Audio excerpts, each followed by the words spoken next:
बिस्मिल्लाहिर्रहमानिर्रहीम। नाज़रीन अस्सलाम वालेकुम। आप देख रहे हैं CNN top news. CNN top news में भारत का 24 घंटे के दौरान पाकिस्तान से दूसरी बार राब्ता मुमकिन सैलाब के खतरे से आगाह कर दिया। भारत ने 24 घंटे के दौरान पाकिस्तान से दूसरी बार राब्ता करके मुमकिन सैलाब के खतरे से आगाह कर दिया। भारतीय वज़ीर ने बताया कि भारतीय हाई कमीशन इस्लामाबाद ने वज़ारत खारजा से राब्ता करके दरिया सतलुज में सैलाब से मुतल्लिक मालूमात भी दी।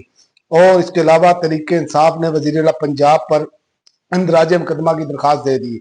इमरान खान से बहनों की मुलाकात ना कराए जाने और सहूलियात ना मिलने पर PTI ने वज़ीर आला पंजाब जेल और पुलिस अफसरान के खिलाफ इंदराज मुकदमा की दरखास्त CPO रावलपिंडी को अरसाल कर दी। और इसके अलावा सलमान अकरम राजा का PTI के ओहदे से अलहदगी का फैसला। पाकिस्तान तहरीक इंसाफ के सेक्रेटरी जनरल सलमान अकरम राजा ने पार्टी ओहदे से अलहदगी का फैसला कर लिया है। सलमान अकरम राजा ने अपने बयान में पार्टी का ओहदा छोड़ने का ऐलान करते हुए कहा कि बानी PTI से मुलाकात करके ओहदा वापस लेने की इस्तदा करूंगा।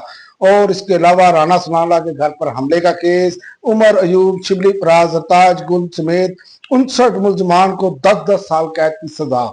इंसदाद दहशतगर्दी फैसलाबाद ने 9 मई को राना सनाउल्लाह के घर पर हमले से मुतल्लिक मुकदमे का फैसला सुनाते हुए शिबली फराज, उमर अयूब समेत 59 अफराद को मुलजमान को सजा सुनाई। फैसलाबाद इंसदाद दहशतगर्दी अदालत ने 9 मई से मुतल्लिक एक और केस का फैसला सुना दिया। मुकदमे में नामजद PTI के 17 कायदीन को 10-10 साल कैद की सजा सुनाई गई। और इसके अलावा मुल्क के बेशतर इलाकों में तूफानी बारिशों का इम्कान, अर्बन फ्लडिंग और लैंड स्लाइडिंग का खतरा अलर्ट जारी। पंजाब समेत मुल्क भर के बेशतर इलाकों में आज से तूफानी बारिशों का इम्कान है, जिसके बायस सैलाब का खतरा बढ़ गया है। और इसके अलावा महकमा मौसमियात ने खबरदार किया है कि खैबर पख्तूनख्वा के जिला चतराल, दीर, सवात, शांगला, बनेर, कोहिस्तान, मानसहरा, एबटाबाद समेत 4 सदा, नौशहरा, स्वाबी, मरदान में नदी नालों में तुगयानी आ सकती है।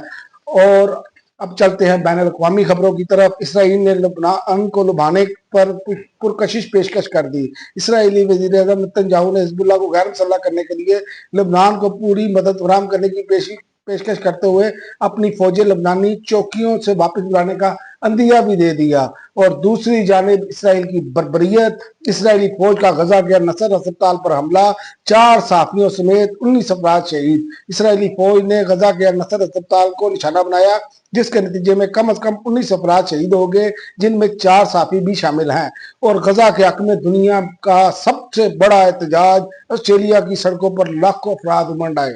गजा में इसराइली जारियत और मजालिम के खिलाफ ऑस्ट्रेलिया में लाखों अफराद सड़कों पर निकल आए। Sydney, Melbourne, Perth, Adelaide, Canberra, Hobart और ब्रिस्बेन समेत 40 से ज्यादा शहरों में बड़े मुजाहरे किए गए, जिनमें 3 लाख से ज्यादा अफराद शरीक हुए। और ज़ेलेंस्की की रूसी सदर से बराह रास्त मुज़ाकरात की अपील।